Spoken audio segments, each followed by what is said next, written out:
Sveiki, šiandien mano virtuvėje svečiuojasi Karina. Sveika, Karina, atvykusi į mano virtuvę.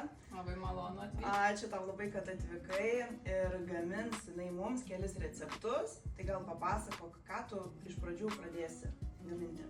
Tai pradėsim mes šiek tiek atvirkščiai, žodžiu, nuo deserto, kadangi turėsim palaukti, kol jisai iškeps. Aš kadangi esu Smaližė, tai vis ieškau kažkokių alternatyvų. Tai šiandien mes kepsime becukrį braunį, kuriame dar bus šiek tiek tokių maistinę vertę padidinančių produktų.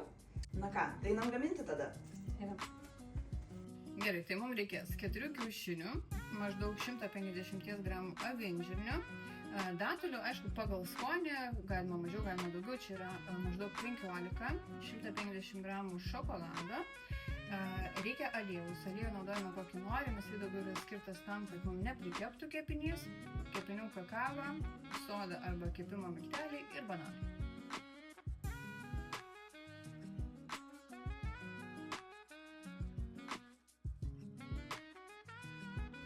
Dabar sijojam kakavą maišytą su soda, tam, kad mūsų kepinys būtų purus.